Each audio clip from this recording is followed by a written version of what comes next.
Welcome everybody to the February 2019 edition of the Anthony Peake Consciousness Hour. I'd like to read a section from one of my favorite books. To say it's a favorite book is difficult because it is an amazingly complex book. And it's the kind of book you can dip into and dip out of. It's the Exegesis of Philip K. Dick. Now, as many of you know, a few years ago, I wrote a book on Philip K. Dick and a biography of Philip K. Dick and a discussion on his life. But when I was doing the reading here, I came across a fascinating section which reads, and I'll read it to you. Bill Sarill points out that my description of the magnetic imposing absolute sameness everywhere is a description of entropy, of thermal death of the universe. Conversely, the flashpoint, critical mass explosion of the brain, will be the hoped-for negantropic Big Bang start of a fresh cycle of the universe, which, if not achieved, means eventual end of the universe through insufficient mass or matter. Ever since reading that, and ever since reading particularly a lot of the writings of Philip K. Dick, I've been very, very keen to talk to Bill Sarill, because Bill's interest in the theoretical background to religions, Gnosticism, and everything else is very similar to my own. So I think very much Bill Sarill's interpretations of many of Philip K. Dick's experiences very much mirror my own. Now, so I'll tell you a little bit about Bill Sarill. William Sarill has been a theoretical physicist, an art conservator, a film and music critic, and a film and music critic for papers. What a start for a mixture of things to be involved in. In Boston and San Francisco, he was a biochemist specializing in molecular nutrition and anti-aging research, and also an energy healer with an international clientele. William has also taught classes in science and spirituality in Boston, New York, and Washington, D.C., as well as leading workshops in neural retraining techniques he developed for emotional healing. He first met Philip K. Dick in 1968 and subsequently lived with him for a month, during which time Dick was writing his Gnostic science fiction mystery novel, A Maze of Death. In the author's foreword, William shared credit with Bishop James A. Pike for having inspired the theological basis of the novel. He and Phil Dick remained friends until Dick's death in 1982.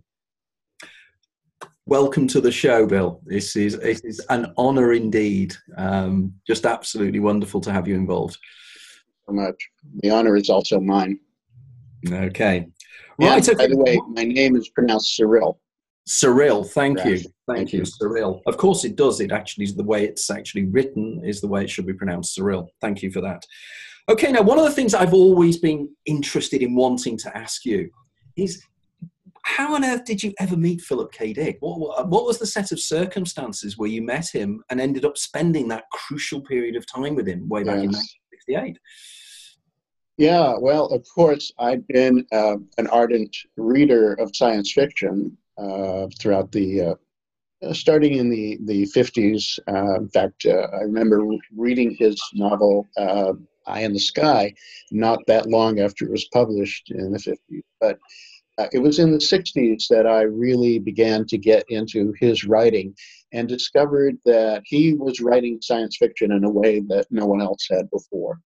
I liked the mainstream quality of what he was writing. The interactions with people seemed real. His ideas were so wildly imaginative that I deeply appreciated them.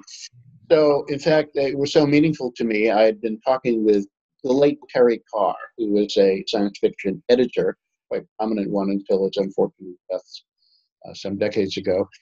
And I'd known Terry for a while, and I mentioned my fondness for Philip K. Dick to him, and he suggested that I could very easily write Phil Dick because he was totally approachable. He was just like another science fiction fan. He wasn't on a high and mighty throne. And so I wrote him, we corresponded. I told him how much I appreciated his work and his concept, particularly that of what he called caritas, which is the Latin version of agape. He interpreted it to mean caring, not charity, the esteem that good people hold for one another, or empathy. And I related deeply to that. Later, when I was at the Summer Institute in Theoretical Physics in Boulder, Colorado, that summer of 1968, I decided I was going to go somewhere afterwards. Had to make a decision whether to go to Chicago to protest against the war at the Democratic National Convention, or to head out to California and attend the World Science Fiction Convention around Labor Day of that year. Well, I made the right choice. Otherwise, I probably would have got my head broken in Chicago. Instead, I got to meet and stay with Philip K. Dick. We met at the convention, immediately hit it off, and he invited me to stay with him, and that's how we first met. So I stayed with him for a month as his house guest, with him and his wife Nancy and baby Isa, who was she was around 6 months old at that point. And we had long discussions about his work, but also about all these wonderful subjects: theology, philosophy, physics, and with one such discussion leading to Maze of Death. Wow. So actually, when you met him, I mean, what was he like as a person? I know that he was very obviously such an audio dodo. What is he like as a person? You know, brilliant. It was a total delight to talk to him, and at the same time, he was also rather somewhat introverted. I mean, he could be wildly expansive and extroverted at times, depending on his mood. But he was a night owl. You know, we'd have our discussions, and then he'd go to bed at 1 a.m. He'd stay up for hours later writing.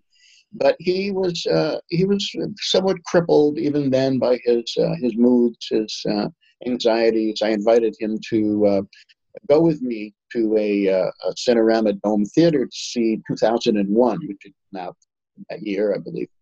Yes, I remember reviewing it. And he declined because he had agoraphobia, didn't want to leave his home. So it was a very intensive experience, largely sitting in his living room, talking for days and days about everything.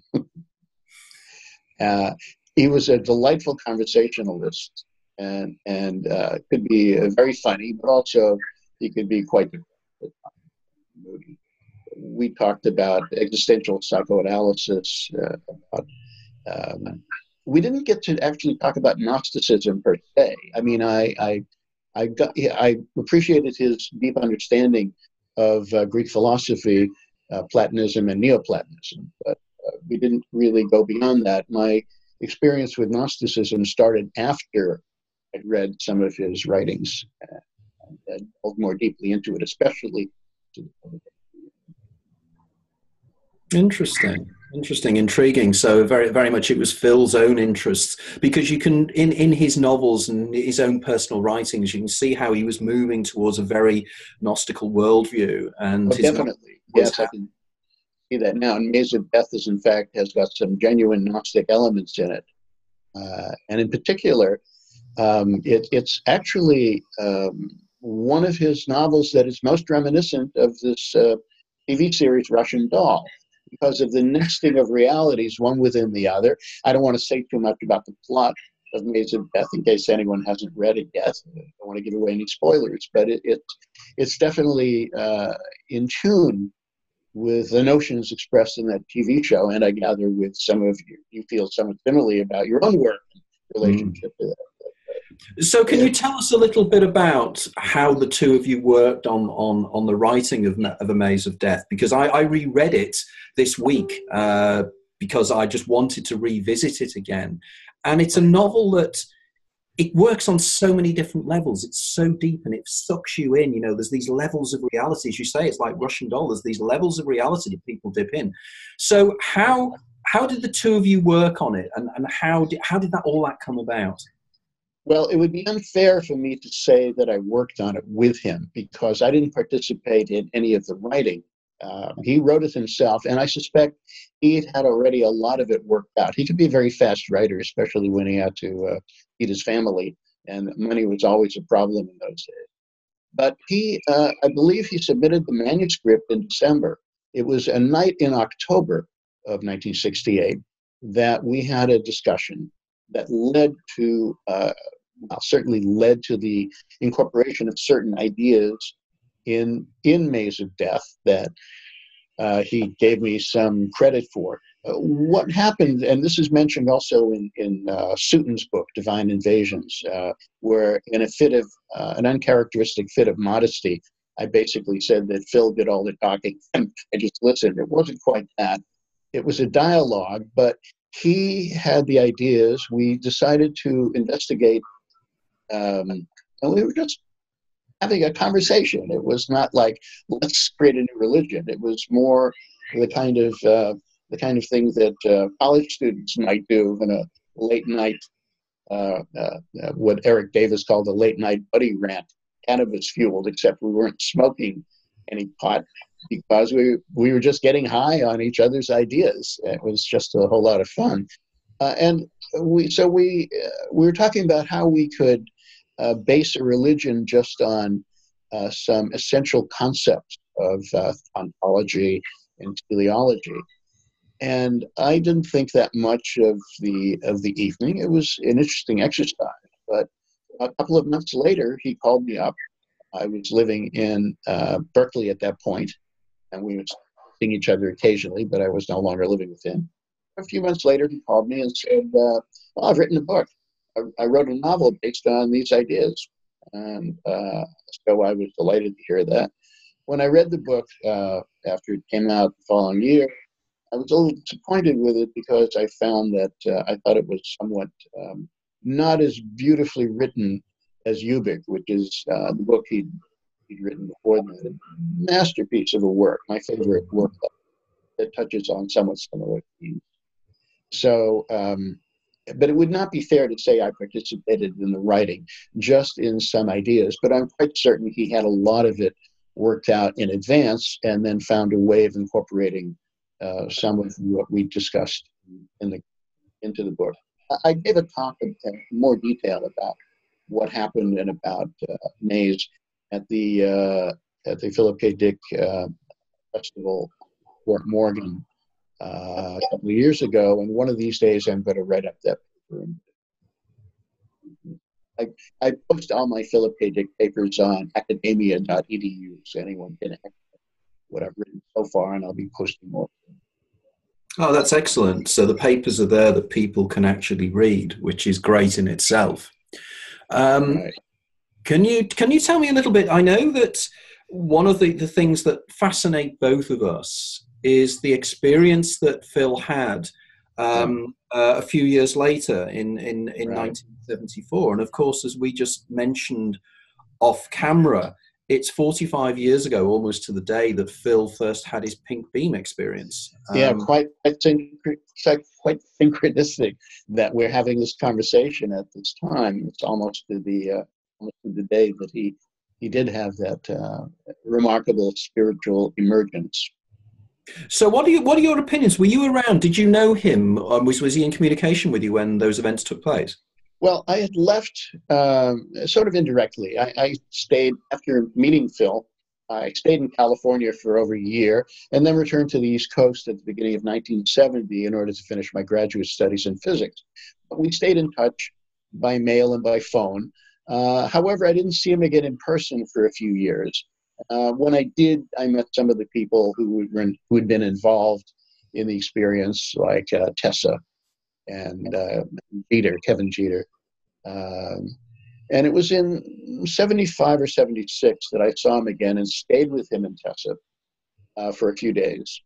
And I remember the discussions we had at that time about theories of time, discussions about this Russian scientist, Kozyrov. It was Nikolai Kozyrov, NK he called him. He was very taken by his theories that time had a kind of energy, density, and so forth, which I didn't understand at the time, although I've come to a later appreciation of some of those concepts. But even at that point, Phil was kind of cagey about what had actually happened to him. It wasn't until I visited him later in 1977 and 78 that I heard more of the full story of what the events were like. So I would say I was an indirect participant, indirect witness to some of the events, but I didn't really get a chance to talk to him about it. And it's unfortunately, unfortunately, it's. I wish I'd had a chance. I went through a Valis-like experience myself that happened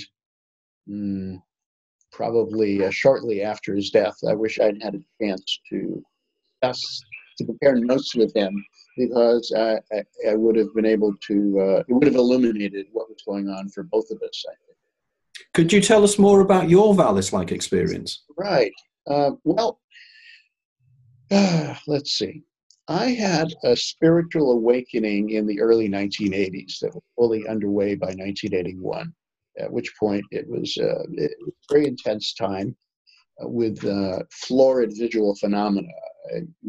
I can say that my third eye opened wide, and I discovered I could see energy fields surrounding people, even to the point that I could see the electrical wiring in walls that was hidden behind the walls glowing. It was an extraordinary time. And around that time, I also discovered various intuitive gifts and a healing ability also. So what happened after that opening was that I had returned from a meditation retreat about a year after Phil died. And at that point, I was spontaneously struck in the head, not by a beam of pink light, but by 3 successive beams of white light that reprogrammed my consciousness. And it had a profound impact on me. I can tell you a little bit about what that was like. Please. I remember distinctly one of them. First of all, they were tight beams. It was like a laser beam, and it was clearly directed from elsewhere in the universe. And it was very tight and just focused right in my head. It was white light, and I began seeing things. First, I would see patterns. First, I saw equations from physics, symbols. It was all symbolic. And then I would see different languages, ideograms, Chinese lettering, Sanskrit, things of that sort, sacred languages. And then it just dissolved into pure pattern. And this went on for a period of time. Then it stopped, and then another transmission occurred. And it felt as though I were getting a download of information from somewhere else. And I was in full possession of my senses, fully articulate. It wasn't that I'd gone off the deep end in any sense. It was just quite remarkable to have this happen. But I'd been going through so many unusual experiences following that spiritual awakening I mentioned, that I wasn't surprised by anything that was happening at that point. Now, I'm not the only one who's had experiences like that. In fact, there's a theoretical physicist, sort of a rogue physicist named Jack Sarfati, who I think you know, who also had a Valis experience, but it was when he was 13 years old. He's talked about it as being the phone and being spoken to by an AI voice, artificial intelligence voice, computer voice that may have come from an ET system, that also gave him information and that also affected his future. And he became, especially starting around 1974, same time that Phil got his downloads, it was that Jack was writing his book, Time and Space, that his theories about alternate universes and what's now known as EPR equals ER, the connection between wormholes and consciousness. So I did not hear an AI voice as Jack and Phil Dick did. It was just a direct download of information, but it changed my life as surely as it changed both Phil Dick's life and Jack Sarfati's life. So as a result, the way it changed my life was that around that time, I had another publication on physics appearing in Nature, the British journal at that time, which led me back to science. I'd been as I mentioned, a conservator, restorer and preserver of works of art on paper, actually of anything on paper. I just delivered a talk at the 10th Annual Convention of the American Institute for Conservation of Historic and Artistic Works in Milwaukee in the months after Phil had died, I remember. And that was the high point of that career. And afterwards, after these downloads later in 1982, early 83, I began going into a different direction. As I said, I had another paper in physics published. I decided to go back to science, to leave the field of conservation, art restoration. And this time I focused on the life sciences and biochemistry, which ultimately led me to become the chairman of a corporation that developed novel products for treating disease. I have one patent and a slew of unpublished data, but that's a whole other story I need not get into right now, except that it was informed not just by hard science, but also by the intuition of myself and my partner at that time, an intuitive biochemist. So subsequently to these events, I continued developing my intuition. And in 1984, I started teaching classes in science and spirituality. None of this would have been possible without my own Valis download. 1986, I started teaching 2 classes at Interface in Boston. One of them was the Mathematics of Consciousness, which discussed topology, chaos theory, and complexity theory. And the second one was from physics to esoteric. And that last class, the last class that I gave in the series on physics and esoterics, relating the spiritual notions to physics, the last class was about science fiction as the new sacred literature, where I discussed Phil Dick and read from a manuscript he'd given me. And that manuscript was the original text of his Met speech in 1977 that presaged the Matrix. That's the famous talk, which I gave a copy of it to Paul Williams, who was an old friend of mine. I'd known him since we were teenagers in Boston. And he'd become the exec. He'd met Phil Dick in 1988, the same time I had, at the same convention, in fact, and later became Phil's executor after Phil's death. I gave a copy to Paul Williams after Phil's death, and it was eventually published, I think, by Doubleday in a collection of essays. And this particular one is quite well known. It's, if you find this world bad, you should see some of the others. So that text was to have a huge influence on my own thinking, and led to the work that I've been doing more recently in my studies about consciousness. But it really started after Phil's death, even before that manuscript was published. I had a copy of it, referred to it, as I said. It had a big influence on my thinking. That's where the first notions of orthogonal time, which Phil had mentioned before, started making sense to me. And I was quite surprised to find out what my contribution had.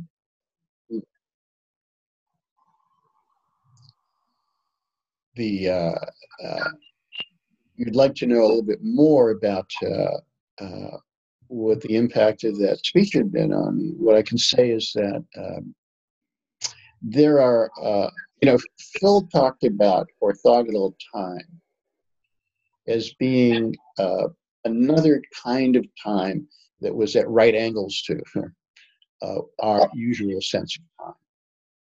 And he discusses this in his exegesis, but it's also mentioned in the Met speech that I mentioned. Now, the Met speech is primarily about alternate worlds, and Phil talked in particular about God, as he called him, the reprogrammer, could make a choice between which universe to manifest, almost as though going into a closet and picking out a different suit and saying, well, that's the one I'm going to wear today. And then our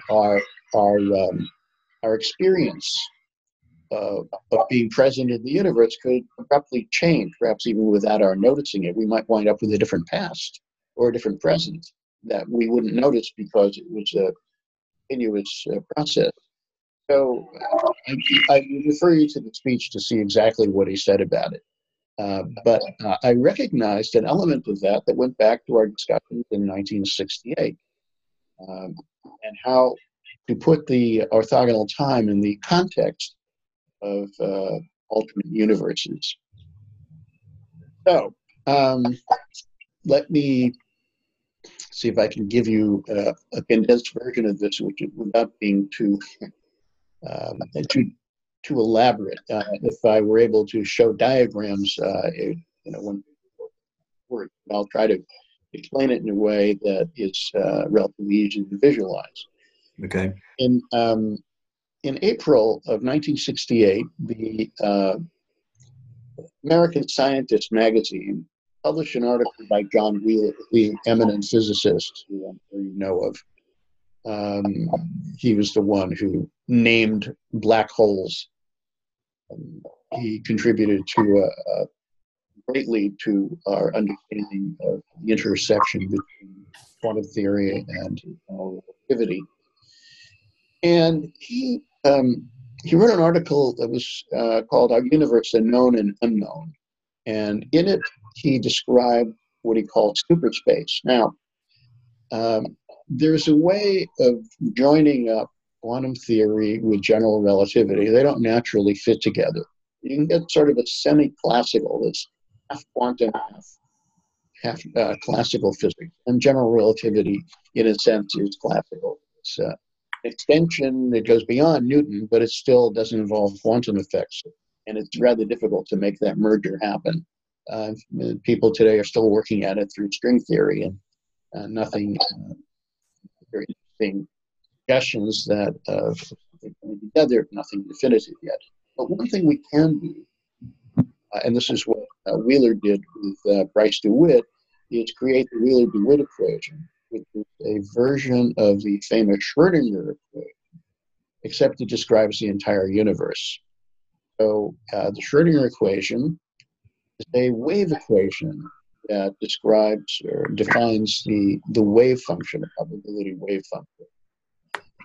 If you look at the wave function for the entire universe, Schrödinger type equation, that would be the Wheeler-DeWitt equation. So it can describe not just this universe, simplified version of universes, but many other universes. So Wheeler came up with this concept that he called superspace, which is actually an infinite dimensional space that contains every possible three geometry. What is a three geometry? Give you an example. The geometry of our universe is usually taken to be, it appears to be flat, but it's assumed to be bounded. So it's usually taken to be a hypersphere, which would be S3 in mathematical. Now, sphere, a two-dimensional sphere, is not a basketball, it's the surface of a basketball. It's the surface of a solid ball. A three-sphere would be the surface of a solid four-dimensional ball, which we really can't visualize.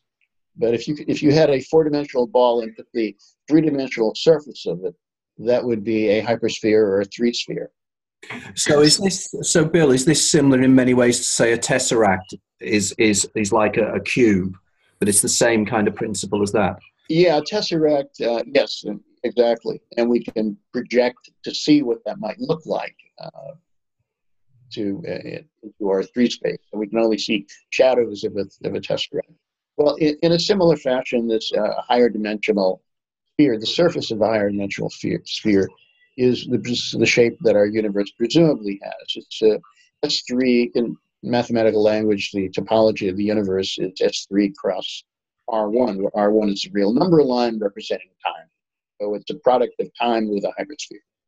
Now, what Wheeler did is said, let's consider every possible three geometry. And that includes, I won't even talk about matter fields, but basically matter distorts space. That's Einstein's theory. So you can imagine all these different three-dimensional hyperspheres that with various aggregations of matter on it representing distortion. Imagine every conceivable one and then shrink all of those down to a point. This is the tricky part. Imagine every possible universe and shrink them all into a point. Now you've got a space of an infinite number of points, each one of which represents a snapshot of a universe at a particular moment. then any path that you thread through that space is going to, you can create a history of a universe from start to finish. So every path is yet an alternate history. You may have some universes with different physical laws than we have here that would not permit life to exist, for example, or that would get snuffed out after 250,000 years because the constants of nature were different. But in particular, there'd be an infinite set that would have an infinite set of universes that would, some of which would closely resemble our own. And so I told Phil about this because it had come out about 4 months before I first met him in 1968. I was discussing with him, and I said, this is the basis for your alternate worlds. Every path through this space is a different alternate world. And in some sense, there are some worlds that are very close to one another, where you can imagine that you can transition, you can leave one alternate universe and go to another. Of course, this thought later became, and I'm sure he didn't remember our conversation, but I remember it very clearly. It later seemed to become incorporated in his ideas, particularly expressed in the Exegesis and in that Met speech of his, of there being an infinite set of possible universes sort of lined up next to one another. And in particular, in his Valis revelations, I do think they were revelations, that he became aware that he was living simultaneously in two different times, in California of the 1970s, and also in, I think it was in sort of early Christian times, where he identified with, not with a past life, but with a superimposed personality that he called Thomas. So that was a case of superposition of two universes onto one of which he felt was the spurious interpretation of our present-day world, that real time had stopped back after Christ's death and really started up again only around 1974, after Nixon was impeached. That's again, that goes to his peculiar theories. And now, so what is this? So what this all means is, this is one understanding of how orthogonal time works. That all these different universes, every different path from one universe, all these different timelines of universes, histories of the universe from start to end, are all sort of arranged. They're not parallel, they're actually perpendicular to one another. So in a sense, each one is perpendicular. But later, when I began researching the exegesis in more detail, and I discovered a great deal more, and this is where the original inspiration came from, speech as Met speech of his, trying to understand what was going on. So I would say also that one of the most valuable experiences I undertook was to assist Hélène Collomb, the translator of the exegesis into French, because it's actually the most, it's the version of what Phil wrote, even though it's in French, that is the most complete, the most accurate. There are a variety of errors that crept into the American publication. Oh. And we tracked them down, reinterpreted some of what he said, because sometimes his handwriting was generally atrocious, and corrected a number of errors. So by going through that, I acquired an even deeper appreciation for what his writing was about, and that influenced as well. Yeah.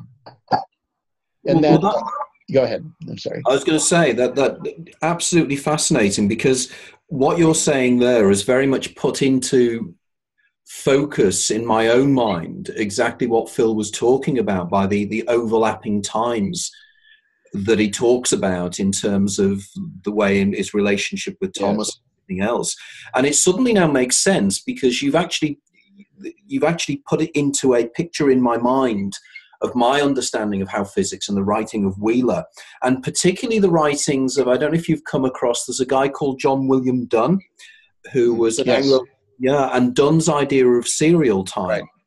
So here we have kind of a new interpretation of Everett's many worlds interpretation, which is far more dynamic and far more mathematically based in terms of the idea of how it all structures together.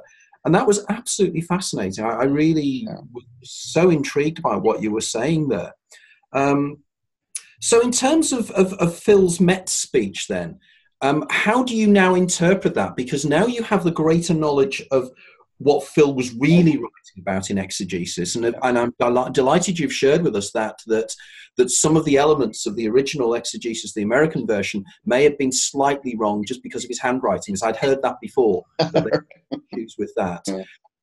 But just to go on a little bit more about the Met speech, and your interpretation of this, because you have your own idea of orthogonal time as well, don't you? Which progresses it. Right. Well, it's really quite interesting, especially because there's a slightly different picture that appears in the Met speech from what appears in the Exegesis. So he really had two separate thoughts about orthogonal time. And it took me a while to realize that, because I was trying to see how the picture that I just told you about, which seemed to be inspired by what I had told him about superspace and in the alternate universes, how does that relate to what he would see as how God, or the Deus absconditus, the hidden God, would intervene in our world? How does that relate? And that's where a separate understanding of orthogonal time comes from. And I think they're both latent, they're both inherent in his work.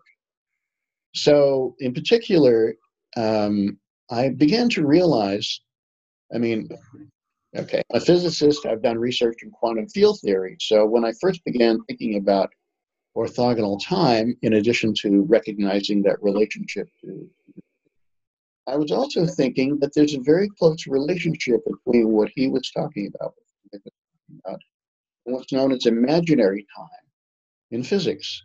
Now, this is, I'll try to see if I can give you a grasp of this briefly. It's a complex subject, but basically, you know that relativity theory takes place in the natural home for special relativity takes place in Minkowski space, which is what we call a pseudo-Euclidean space. Euclidean space, we're all familiar with. You've got a plane. You can calculate the distance between 2 points by drawing a Pythagorean triangle, and with the 2 points located at the two corners of the triangle, and you draw a line between them. You drop lines to the x and y axes. You've got the sides of the triangle. Then you calculate the hypotenuse. A squared plus b squared equals c squared. Square root of c squared, you get the length of, you get the distance between the 2 points on a graph. And you can do the same in free space. The distance between 2 points located anywhere in a cubical volume is the distance is x squared plus y squared plus z squared, distance with those coordinates. What happens when we get to Minkowski space, and you have to take time into account, or c, speed of light, times time, which has dimensions of space, then you wind up with a minus sign. That's called the signature of space. The signature of Minkowski space is minus plus plus plus. If it were plus plus plus plus, 4 pluses, that would be 4-dimensional Euclidean space, or R4. But this is what's called a Lorentzian metric, or a Minkowski space minus plus plus plus. So you have to subtract minus c squared, without going into too much more detail, I will say simply that when Minkowski first developed his ideas, and Einstein followed him initially, in order to make the distance between 2 points look Euclidean, they wrote, instead of c times t, speed of light times time, we wrote ICT, where I is the square root of -1. That way, when you squared it, it would come out minus c squared t squared. That was part of the time element in the when calculating distance. Now, of course, this was thought to be just a convenience, mathematical convenience, without any further significance. But over time, some people, notably the Italian physicist Giancarlo Wick, came to understand that it would be very useful to do a transformation into imaginary time in order to solve certain problems in physics, and generally then rotate back to real time. So I've been thinking about that for a number of reasons, partly because what is imaginary time? How can we consider that? One way of understanding that is to consider what's called quantum tunneling. Now, you've heard about quantum tunneling before.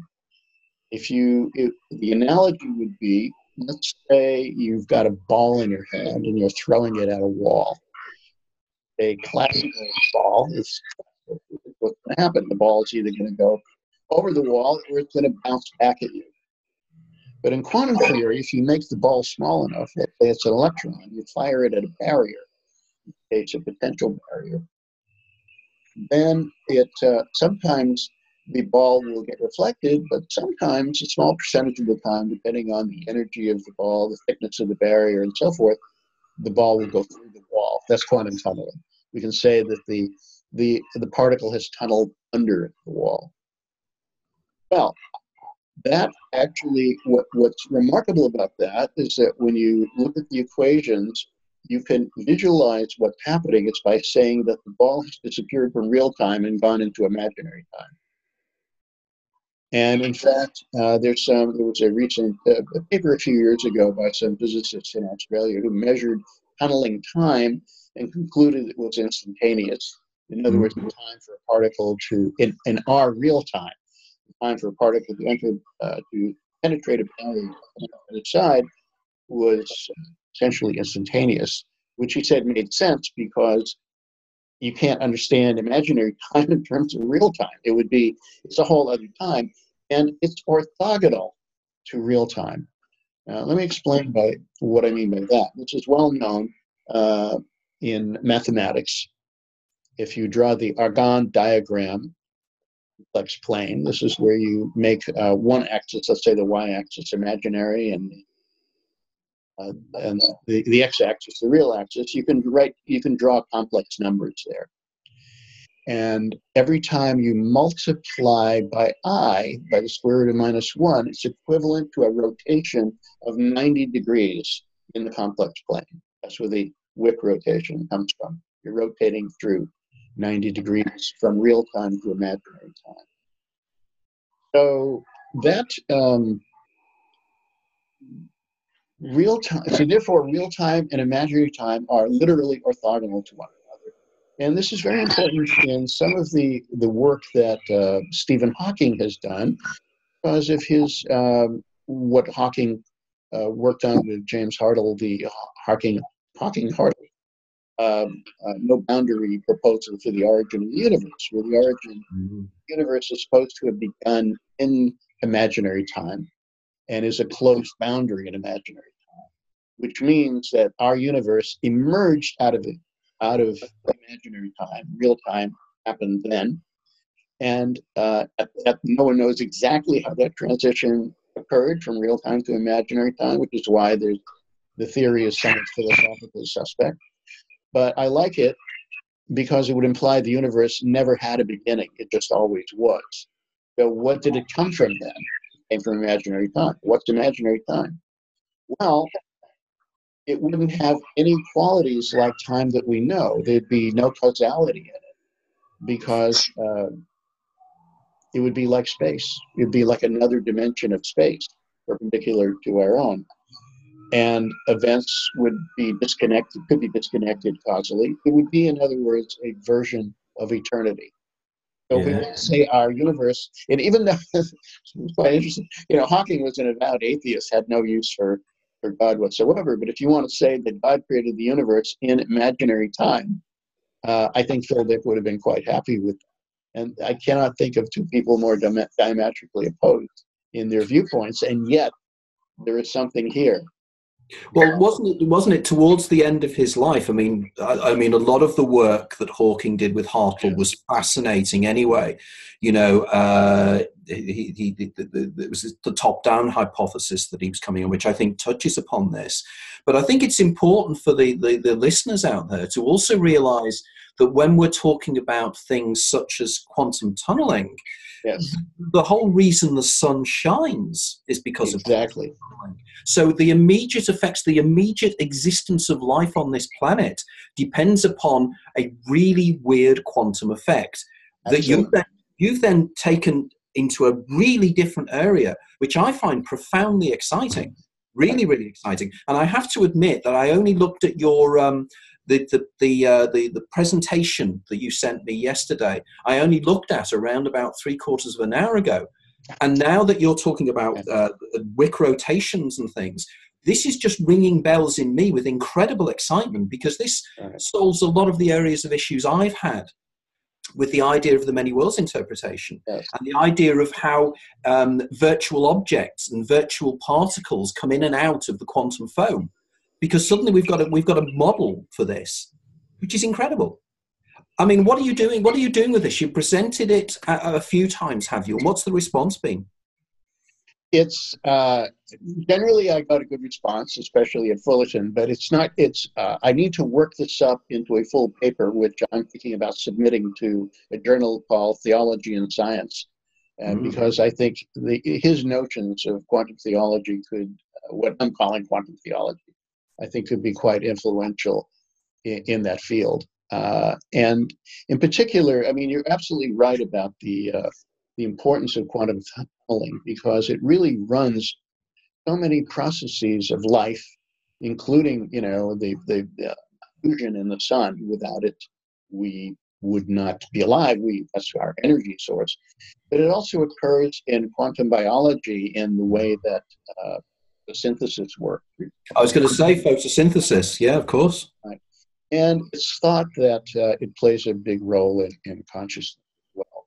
Now, there are a number of theories that go back to Evan Walker and Sir John Eccles, and more recently, Roger Penrose's collaborator, whose name escapes me at the moment. Stuart Hamerhoff. Thank you. Right. So they have, these are a variety of different theories about how quantum tunneling plays a direct role in consciousness, in human consciousness. And in some theories, you have tunneling occurring across synapses, what Walker said, and I think Eccles, neurophysicist, neuroscientist, agreed with him around that. And then you've got Hamerhoff and Penrose's idea about tunneling taking place in nanotubules or microtubules. Nanotubules. Their orchestrated objective reduction model, isn't it? Yeah, right. But I think that from that point of view, any quantum theory of consciousness that involved tunneling is necessarily going to have to bring in this notion of imaginary time. And my thesis is that if this is the domain of eternity, this is the domain of eternal patterns, of Platonic forms. It's Plato, isn't it? Yeah. This notion was about.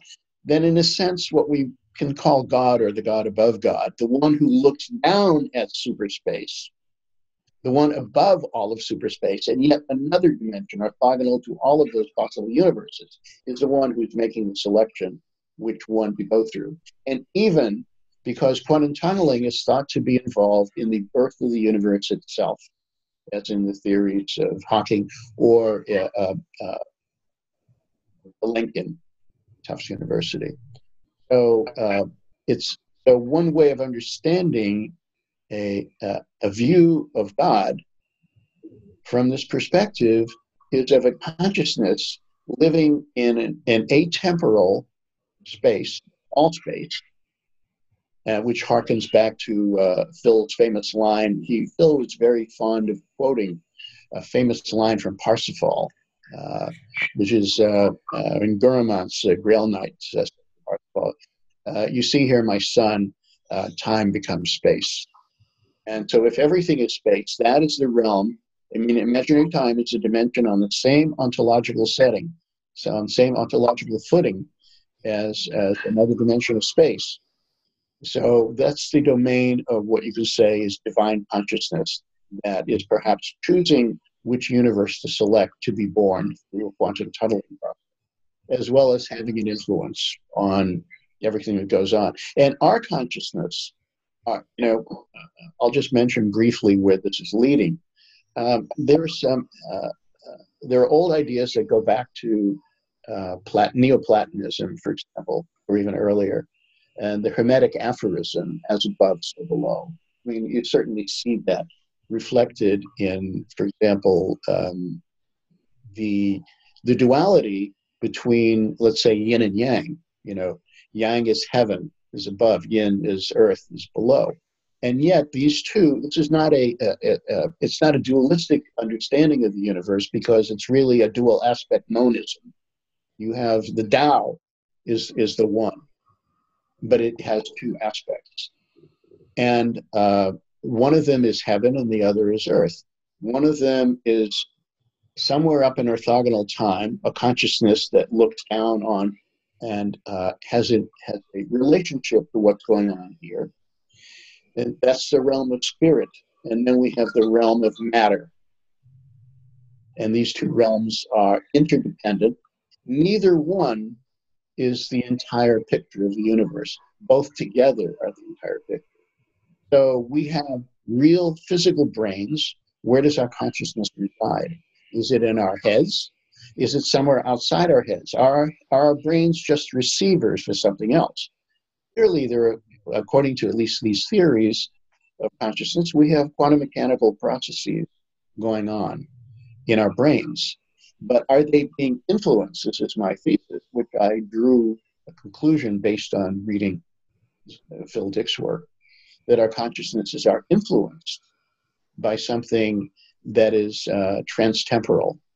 That is, this is how a part of our spirit resides in orthogonal time, in imaginary time, and influences the probability of quantum transitions.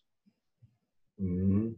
That's how you can have spirit influencing matter, not directly, just making certain events more probable on a quantum level. And that's how certain ideas can come into our minds, let's say. This is the part of us that is immortal, that's transtemporal, that is not bound in time or space, as our bodies are. But the two together form a comprehensive picture of the universe, not one by themselves. That's why I have no use for reductionist theories that attempt to explain the whole universe only from the point of view of physics. Mm-hmm. Yet you could say, well, aren't my ideas reductionist or Phil's ideas reductionist because we're applying physics to spiritual matters? And I say no, because physics and the mathematics behind it are languages, and you can apply them to anything. I mean, in fact, there have been applications of techniques from physics to understand things like social phenomena or group activity, phase transitions in collections of entities or objects. For example, we see flocks of birds or schools of fish laying apparent consciousness, where they'll all suddenly move in the same direction at the same time. And that all comes from, they're not connected in any way except what's called the nearest neighbor principle. I don't want to get into details, but it's analogous to what happens in let's say, an icing ferromagnet that's going through a phase transition. Yeah. But you can have reorganizations in the physical realm that is driven by, these are emergent behaviors. And in the same way, you can apply these same tools of physics to understand any concepts relating to consciousness. So it's not saying that consciousness has a physical basis, it's rather using the language of physics to explain what consciousness means and how it can interact with what we regard as that physical consciousness. That's an abstruse concept. Wow. That was incredible. Bill, that was simply incredible. That's you've got so many ideas spinning out in my mind. I'm now extrapolating out from this to the theories of David Bohm, to the implicate and explicit orders. But what you're doing here is bringing it all together. You know, the idea it is non-dualistic. It is very much a monism. You know, and I know that various writers that you mentioned earlier on, as Ewan Wallace and people like that, you know, as I recall, he was a Buddhist monk, so he's coming from that viewpoint as well.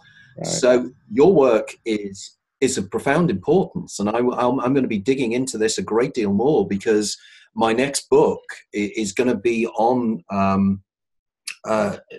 entities, alien entities that we encounter, that people encounter in DMT, that people encounter in out-of-body experiences, these kind of things. And this is really filling in to where I'm going. So I'm keen to talk to you more about this on a personal basis. But for now, we've got about 2 or 3 minutes left. And I think this has been absolutely fascinating. And my apologies to anybody who will be watching this in the future, but I found that so enthralling and so interesting. And what I would suggest is that maybe Bill and I will try and work on some way in getting his presentation up somehow, maybe on my Facebook wall, or somebody through the help of Dear or somebody else. But we need to show in graphical form what Bill was talking about there, because it's very powerful. But very much to finish off, in terms of our discussions on Philip K. How do you think that the future will see Philip K. Dick as time goes forward now? What do you think his legacy will be? That's a really interesting question, and it's one that I addressed in a conversation with the late Paul Williams when I met him about 6 months after Phil had died. You remember, Paul was the executor of his estate, and an old friend of his at the same time. And we had dinner together. Paul was preparing dinner, and we were having a bit of a discussion about that very subject. And Paul said, "I think history will remember him as a great science fiction writer." I said, "I think history is going to remember him as a great spiritual teacher." And I say that because he'd illuminated a whole generation of people, including myself, with some of his earliest works. I gotten, my first introduction to both Jung and to the I Ching came through Man in the High Castle and similar works. So enormously influential, and I have to think a lot of other people growing up in the 60s, as I did, were likewise influenced. But as I was talking to Phil, talking to Paul about this, we happened to notice something, and Paul said, "Look," and we looked at the band of broccoli that he was preparing for dinner, and it had the name of the company on it. This is the name of the company, if you can see that, okay? See what that says? Yeah. I don't know if you can read that. Can you read that? I can't, because you've frozen on my screen, so I can't. So I'll take your word for it. It says Silva, S-I-L-V-A. And if you look at it upside down, it looks like Valis. I thought there's a wonderful bit of synchronicity. I'll email you to the copy of it. But yes, it's a wonderful bit of synchronicity right when we're talking about the significance of Phil for future generations, that Valis steps in and says, "Don't forget this." Oh wow, that is so frustrating. I can't see it. I don't know if I've frozen on your screen. Yes, you have. You have. So yeah, we've been frozen out. The Archons clearly don't like what we're discussing. Exactly. Dear and I have the Archon attacks quite regularly, but effectively the God behind God is probably protecting us in some way, because this will get out there somehow. Right, Bill, that was simply wonderful, absolutely wonderful. I really, really enjoyed it. It was even greater than I'd anticipated. Absolutely fascinating discussion. deeply spiritual, deeply scientific, deeply enlightening as well. And I thank you for spending an hour with us here discussing this. And again, it is very important, I think, that we pursue this together as well, because there's great areas of overlap and synergy in the areas of interest we have. And indeed, you could help me in many ways in some of the mathematical concepts I'm struggling with in my own search through quantum physics. So that's one of the things that you might be able to help me with. Right, okay, well, thank you very much. And thanks again to everybody listening in to us. Next guest will be Jim Elvidge, who has been a previous guest on this show. And Jim has got a new book out on the idea of reality being a simulation, which is an area, as you know, that fascinates me totally. And again, is a perfect back with our interview here with William Sarill as well. So thanks again to Bill, and as always, thanks to dear Nunez in the background, who without her none of this would happen. Okay, thank you very much, and we'll see you all again soon. Thank you. Thank you, Tony. Thank you.